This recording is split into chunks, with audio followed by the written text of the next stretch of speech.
Bonjour à tous, il est 12h à Yaoundé. Nous sommes le mercredi 4 mars 2020.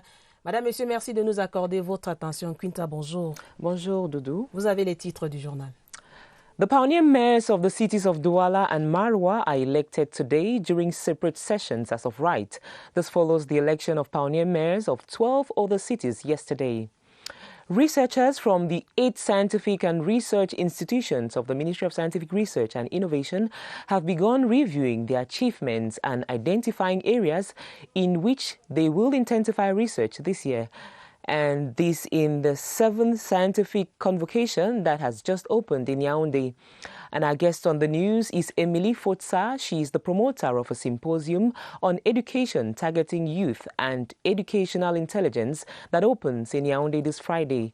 And of course, our magazine page today, we take you to discover the Mayi dockyard near Kribi, constructed over 100 years ago and which continues to be a crowd puller for tourists today. It's in the south region of Cameroon.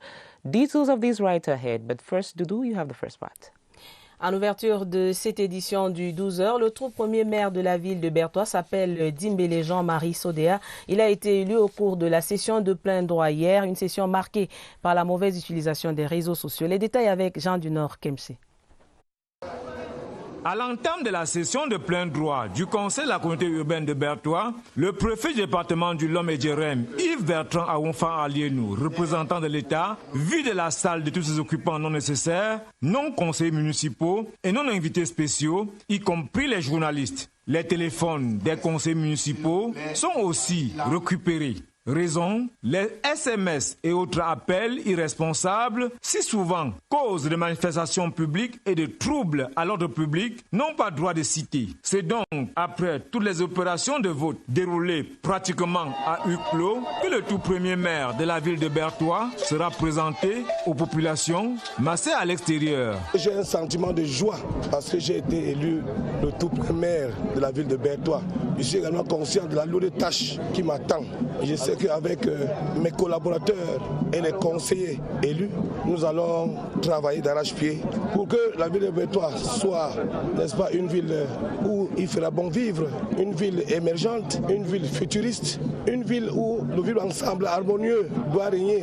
Élu à 49 voix contre une abstention, Dimbélé Jean-Marie Sodéa sera assisté de Messepin Richard, premier adjoint, et de Abagadama comme deuxième adjoint, ce qui confirme les conclusions obtenues en interne par le RDPC. Les maçons sont désormais au pied du mur. Les populations de la ville de Bertois ont 5 ans pour les juger à l'aune de la qualité du travail effectué. Même actualité dans le sud, le maire de la ville des Bolovas s'appelle le docteur Daniel Edio. Élection hier en présence du préfet de la Villa, Siliak Marie Vogo. L'autorité administrative a appelé l'équipe à travailler en collaboration afin de reprendre aux nombreuses attentes des populations. Flavien Zobo pour les détails. Les défis qui attendent le nouvel exécutif de la mairie de la ville des Bolovas sont entre autres l'aménagement des nouveaux espaces marchands afin de décongestionner les marchés au Yanga et du lac, l'aménagement des travaux de construction de l'hôtel de ville et l'hôtel municipal. En clair, il s'agit de redonner un nouveau visage à la cité régionale. Le maire de la ville, Daniel Edio, au cours de cette session de plein droit tenue à la salle des fêtes du collège régional d'agriculture où le vote s'est déroulé hors des hommes de médias, obtient 54 voix sur 62. Il s'agit d'apporter un booster important dans le développement de la ville de Bolova. Il s'agit d'intégrer les populations de Bolova dans la gestion de leur cité, de créer une âme collective afin que toutes les populations de la ville de Bolova se rassemblent comme un seul homme derrière le chef de l'État, derrière sa politique. Le nouvel homme fort de la ville aura comme adjoint Vande et Jean Richard et Bissa Asako, épouse Mengue. À l'équipe, le préfet prescrit travaille en collaboration pour l'intérêt des populations. Le chef d'État nous demande d'accélérer la décentralisation. Il n'est donc plus question de balbutier, on a plus souvent de temps pour apprendre. Maintenant, les populations fondent beaucoup d'espoir en termes de cette infrastructure dont elles ont besoin pour leur plein épanouissement, pour leur saine émulation. Daniel Edjo est titulaire d'un doctorat en médecine. Il est marié et père de 3 enfants. And if you're just joining us, you're watching the midday news on the CRTV. Like you heard in our headlines, the pioneer mayors of the city of Douala and Marwa are elected today. Meanwhile, this follows the election of pioneer mayors of the 12 other cities yesterday. Over in Ngaoundéré, Bobo Salihu has been elected as pioneer city mayor for the town of Ngaoundéré. Salihu was given a 100% vote, as all 92 councillors of the Ngaoundéré 1, 2 and 3 councils present bestowed their trust in him. He will also enter the history of the country as the very first city mayor from an opposition party, the NUDP party. We have details with Ellis Wajibanmia. Just as predicted by several political analysts in the town of Ngaoundéré, Bobo Salihu has unanimously been elected by 92 councillors of the Ngaoundéré 1, 2 and 3 councils as pioneer mayor of the city. During a session chaired by the eldest councillor, Alhaji Issa Masagala, Mama Kulsumi and Ibrahima Nana were equally elected as first and second deputy mayors respectively. Bobo Salihu, before his election as pioneer city mayor for Ngaoundéré, had served a 2-term mandate at the helm of the Ngaoundéré 1 council and was ready for another term after his re-election as mayor of the council.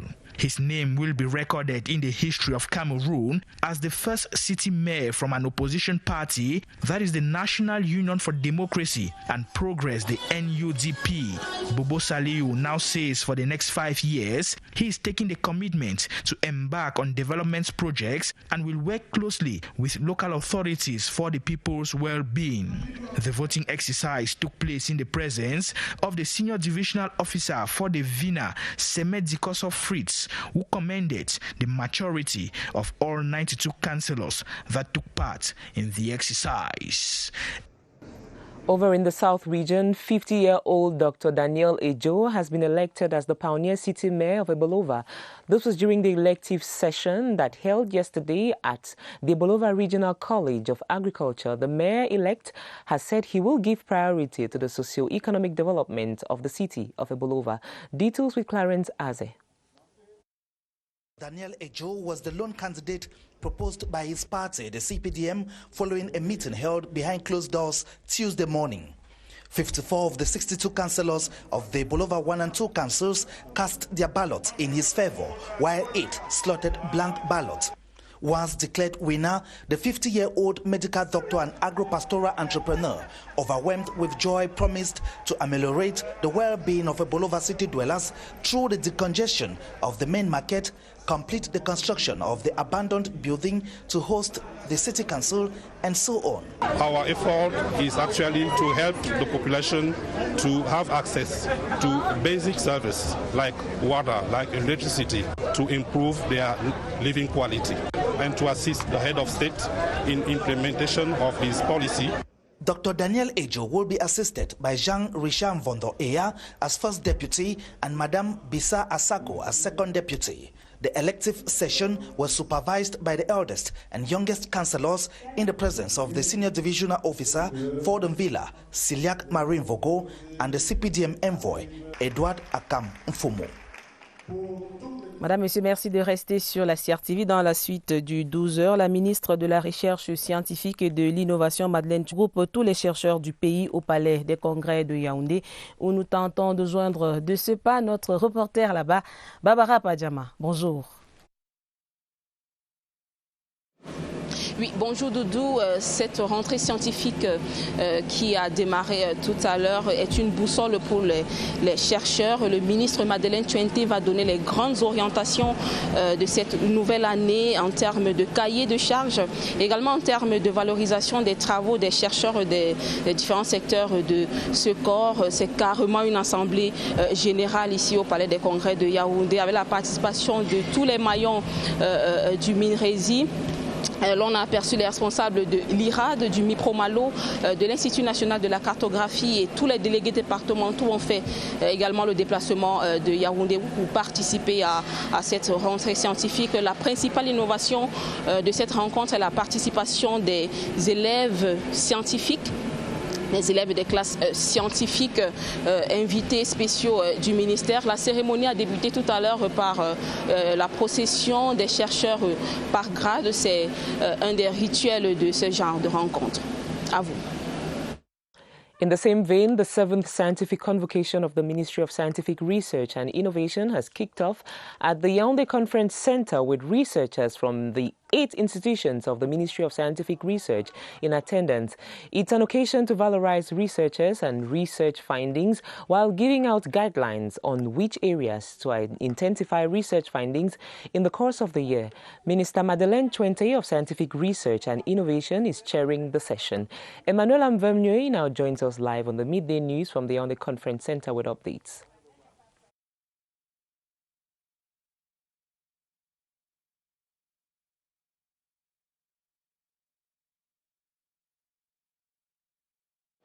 Quintabel, thank you for coming back to the Yaoundé Conference Center for our midday news. For our midday guest, on this newscast, he is Professor Peter Ndifon. He's the president of the organizing committee of this scientific convocation. So nice to have you on the midday news. Thank you, Manuela. Tell us, what is the importance of such a scientific convocation to researchers in Cameroon? Thank you. This is a day that the Minister of Scientific Research and Innovation, Dr. Madeleine Twente, set aside that each year where the researchers come, meet in one place so that they can launch the activities, research activities for the year. And during this year, she gives the orientation on how research should go in the year that we're just starting today, the research year that we're just starting today. And in the course of the year, in the course of this ceremony, we'll also be honoring an eminent researcher who has contributed in shaping the research system of Cameroon. Thank you, Professor. Now tell us, this year's edition is holding on the theme scientific research in the heart or the center of Cameroon's industrialization. Why this theme? Scientific research is the key to development, and results of research usually are disseminated to the private sector, to the industries, and they are the ones that will use these results to be able to industrialize. Without science and technology, we will not go anywhere with the development of this country, and so we thought that it would be wise that we bring into limelight this theme to show the public what science and technology can do for the industrialization of Cameroon. Thank you very much, Prof. Thank you very much for... Merci Emmanuel Amvemnue. Dans la suite du journal, nous restons toujours avec l'éducation. L'Institut de recherche en intelligence organise un symposium national de l'éducation au Cameroun. Les assises se tiennent du 6 au 7 mars prochain au Palais des Congrès de Yaoundé. Il est question de présenter l'urgence d'une implémentation des modules de leadership et d'entrepreneuriat dans les systèmes éducatifs et universitaires. Ibrahim Mohamed Abbassi pour les détails. Les travaux de ce symposium de l'éducation visent un objectif: l'amélioration des programmes scolaires et universitaires. Il s'agit en fait de contribuer à la formation d'une ressource humaine capable de contrôler, d'exploiter et de protéger l'ensemble du potentiel économique que présente l'Afrique. C'est la raison pour laquelle ce symposium, orienté vers le leadership et l'entrepreneuriat, a pour cible élèves, étudiants, enseignants et ministères en charge de l'éducation. Au cours de ces assises de 2 jours, une enquête sur la compétitivité de l'éducation au Cameroun sera menée, ce qui permettrait de démontrer les limites et les opportunités du système éducatif actuel. En rapport avec cet événement en perspective, en posture d'invité du 12h, Émilie Fotsa, elle répond Madame, Monsieur en qualité de coordinatrice du Symposium national de l'éducation. La rencontre, nous l'avons dit, aura lieu du 7 au 7 mars prochain au Palais des Congrès de Yaoundé. Bonjour Émilie. Bonjour madame. Merci d'avoir accepté l'invitation du 12h. Tout le plaisir est le mien. Alors, vous conviez tous les acteurs de la chaîne éducative à ce symposium qui aura donc lieu au Palais des Congrès de Yaoundé avec en toile de fond les questions de compétitivité de l'éducation au Cameroun. Avez-vous décelé des problèmes dans le système éducatif actuel? Alors, merci beaucoup de nous recevoir déjà ici. C'est un très grand honneur national. Alors, nous nous sommes effectivement rendus compte, après plusieurs études au sein de notre institut, que depuis plusieurs décennies et même générations, l'économie camerounaise et africaine en général ne se comporte pas comme l'économie occidentale. On a un excès de ressources locales qui ne sont malheureusement pas en général transformées ni exploitées de manière à ce que ça puisse subvenir même déjà aux besoins des populations qui vivent en dessous du seuil de pauvreté quelquefois, ce qui n'est pas juste. Ensuite de ça, on a une jeunesse qui a beaucoup de potentiel en termes de créativité et ensuite cette jeunesse-là elle-même constitue plus de 70% de la population. Ce qui fait qu'il faut pouvoir l'encadrer et aller déjà dans le sens de solutions pragmatiques que préconise l'ancien document stratégique de la croissance et de l'emploi qui est aujourd'hui le projet de stratégie nationale de développement. C'est-à-dire avoir des jeunes qui sont mises en lumière selon leur potentiel et qui peuvent travailler pour leur pays, mais pas seulement pour leur pays, mais aussi pour l'international, de manière à protéger leur pays, à produire de la richesse pour leur pays et à créer ainsi de la valeur ajoutée sur tous les plans. Donc c'est pour ces raisons-là qu'on s'est rendu compte que les systèmes éducatifs actuels ne sont pas encore en adéquation avec ce besoin de promotion de l'entrepreneuriat. L'entrepreneuriat, ce n'est pas seulement d'aller sur un marché libre et de créer du travail, c'est aussi de pouvoir innover en diplomatie, en entreprise, de pouvoir promouvoir autant que possible la compétitivité du continent africain. Emily Fotsa, a symposium on education. Who are those concerned? The people who are concerned by the symposium are firstly the teachers, basic education, secondary education, and also higher education. It is also all the actors of the society. You have business companies that are supposed to be here. You have also political institutions, social institutions, associations, and usual people. Alors, vous dites qu'au terme de ce symposium, un rapport sur la compétitivité de l'éducation au Cameroun sera publié sur la base d'une enquête établie. Comment est-ce que ça se passe ? Alors, il faudrait dire que déjà depuis près de 2 mois, nous sommes en train de faire des études qualitatives pour essayer de comprendre avec beaucoup plus de profondeur le système de valeurs que les Camerounais de toutes les strates voudraient voir retrouver dans le système éducatif, qu'il soit celui de base ou de l'enseignement supérieur. Donc, il faut pouvoir faire des sondages, savoir quelles sont les valeurs économiques qu'on voudrait que la jeunesse apprenne. Par exemple, l'entrepreneuriat, la capacité à manager ou à collaborer, etc. Les valeurs culturelles comme l'identité culturelle, la lutte contre le racisme, la capacité à ne pas avoir d'infériorité, des valeurs sociales comme le sens du partage, de l'hospitalité, etc. Donc ce sont ces valeurs qu'il faut pouvoir répertorier de manière qualitative, les classer. Et ensuite, on fera une grande enquête nationale dans la pédagogie entrepreneuriale. Comment est-ce qu'on peut apprendre ces matières à l'école pour chaque type de matière? Comment peut-on rendre la géographie entrepreneuriale, l'histoire entrepreneuriale, le C entrepreneurial, etc. pour que les élèves puissent produire tout de suite des solutions de valeur ajoutée et de création d'emplois pour leur pays. Donc, on fera ces travaux et on les conclura le 20 avril prochain et le rapport sera publié de manière officielle et nationale. Emily Fotsa, promoter of a symposium on education, thank you for accepting to be our guest on the Midday News. Thank you too. You're welcome. And good luck in your endeavors. And you stay with us. And we continue with our newscast as Cameroon yesterday joined the international community to commemorate the World Hearing Day with the aim to create awareness about hearing-related problems. This year's theme is centered on hearing for life. Don't let hearing loss limit you. On the occasion, an association to fight against deafness in Cameroon known as ALDAC, in partnership with the Yaoundé Referral Hospital, launched a campaign to detect cases of hearing loss on children and to sensitize them on the importance of early identification of the ailment. Dorothy Array tells us more in this report. The statistics are alarming. Close to 1.6 million children in Cameroon suffer from hearing loss, most of them stemming from genetic factors and from complications at birth. It is against these disturbing figures that auditory experts of the Yaoundé Referral Hospital are making good of the World Hearing Day being commemorated today to raise awareness on deafness and hearing impairment complications and how to promote ear care. We are taking the children under 6-year-old to diagnose who has hearing loss. After diagnosis, the patient will be followed follow to know exactly what is going wrong. On most of them, we can help them to understand better. According to experts, it is important to identify hearing impairment complications at an early stage so that they can be adequately addressed and properly followed up. It's important for people to know that we can treat that kind of deafness. It's possible in Cameroon. Since 2 years, we can treat everybody who doesn't hear well.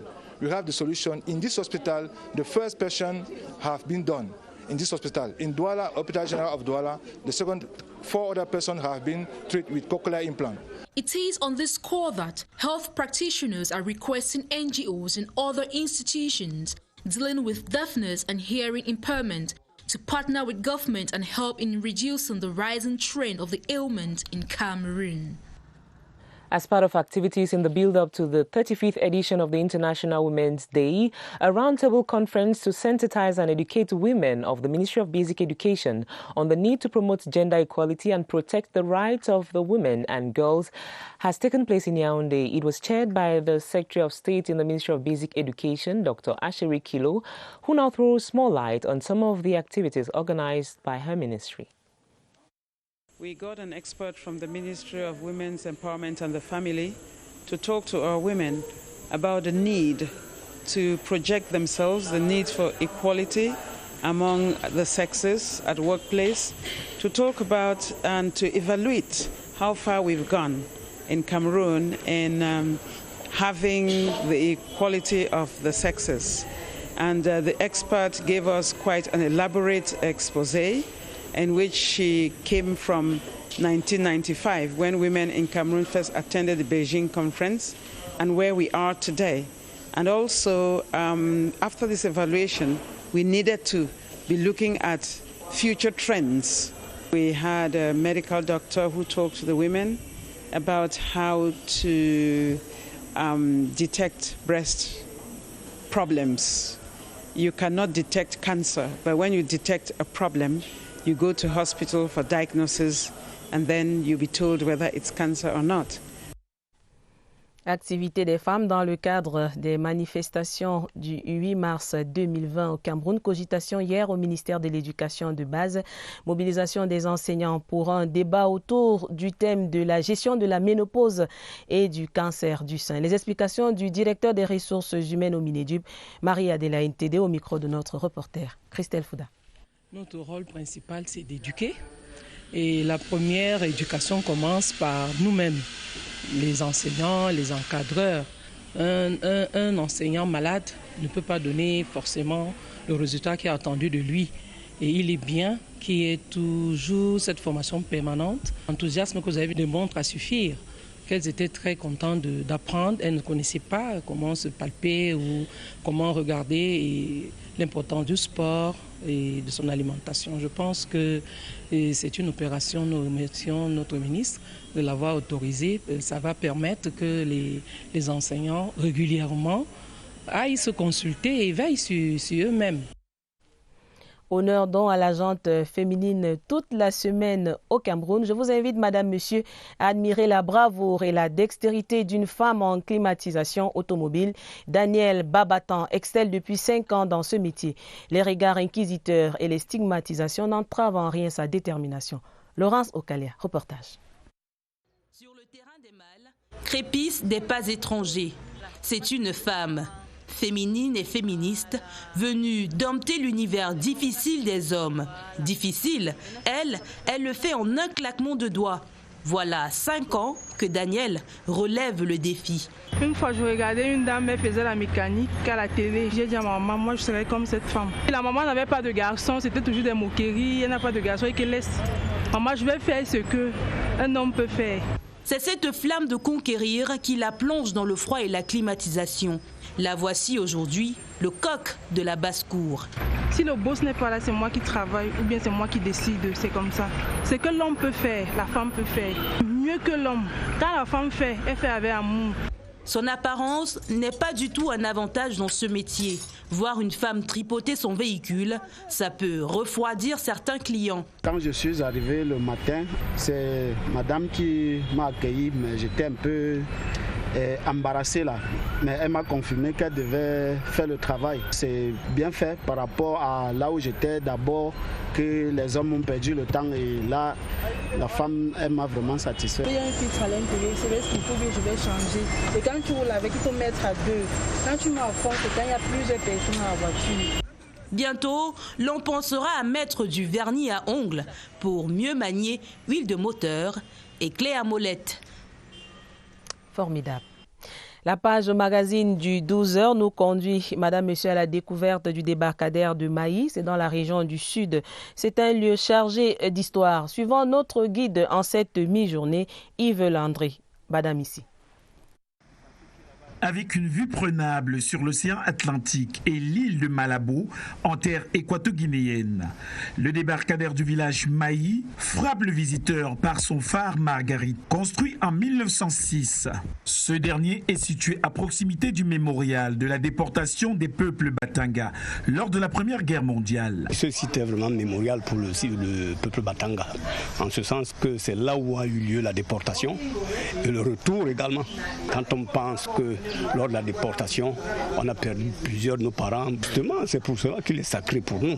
Raison pour laquelle on ne peut pas faire n'importe quoi. D'ailleurs, notre chef, le chef Mangoué Michel, a été enterré dernièrement dans ce site-là. Cet espace aménagé et qui dévoile son charme reçoit tous les jours de nombreux touristes qui foulent le sol sacré de cet endroit mythique. Un haut lieu chargé d'histoire, mais pas très connu par nombre d'habitants de la cité balnéaire. Les touristes passent, mais ils ne savent pas ce que c'est. Par exemple, le phare, c'est en 1906 qu'il a été. Et le monument qui est là, c'est en 2016 qu'on l'a installé par le chef Maouvé, de regretter mémoire. La digue des deux côtés s'est faite récemment. Moi, j'étais déjà là. Les bateaux accossaient directement là. Il n'y avait pas de digue. Quand les gens partaient, même vous voyez peut-être dans notre panne, vous voyez comment il y a les gens qui ont les mains en l'air. C'était justement parce qu'il n'y avait pas de digue. C'était ouvert. Les deux versants bifaces du monument, presque encastrés par le débarcadère, représentent le départ et l'arrivée en deux vagues du peuple Batanga lors de la guerre franco-allemande de 1914 à 1916. C'était lors de la déportation. C'était en quelque sorte le lieu d'atterrissage de tous les Batanga, que ce soit les grands Batanga ou les Batanga même ici. Comme vous disiez tout à l'heure, là on a deux fêtes. Il y a eu deux dates, le 14 février et le 9 mai. Le 14 février, c'était les grands Batanga, parce qu'ils sont arrivés avant, mais c'était au même endroit. La déportation a eu lieu au même endroit et même le retour. Lors de la déportation, on est allé nous parquer au nord-ouest, au sud-ouest, certains même dans le sud, vers autour de 100 000 images. Cette histoire reste gravée sur les écriteaux comme du sang indélébile versé par les ancêtres Batanga. Avec ses atouts, le débarcadère du village du Maï est une destination touristique. Touristes, chercheurs et hommes de culture y trouvent leur compte. Un héritage riche à préserver et à valoriser pour les générations futures. And in sports, the president of the National Olympic and Sports Committee, Colonel Hamad Kalkaba Malboum, says the acceleration of the Shan infrastructure in 2019 was a great achievement to sports development. He declared this while receiving New Year wishes yesterday. Daniel Ekonde was there and our reports.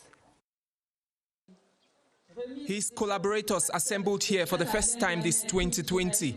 Desiring Colonel Hamad Kalkaba Malboum is up to the task with this year's busy schedule. In the group, federation heads, former CAF president Issa Ayatou, football legend Roger Mila, and partners at the Olympic Committee all had niceties with the boss. Just as he praised their synergy, so did he acclaim that of government. We are grateful to the government of Cameroon for providing the right means that could help us to achieve performance, like building the facilities, giving the means for training and for participating to the international competitions, also to assure the development at the national level. Dixia 2020 in Bamenda, June's African Athletics Championships in Algeria, and the Tokyo 2020 Olympic Games in June are all tournaments the Olympic Committee is setting its eye on. The latter's long history with Cameroon is very much at heart. My main target is the Olympic Games. Cameroon is among the countries that won the Olympic medals. We won 3 golds and 1 silver and 2 bronze since we started to participate in 1964. Cameroon already has 5 athletes qualified for the Tokyo 2020 Olympics and we want to get more. Voilà, c'était le temps de l'information bilingue de la mi-journée sur la CRTV.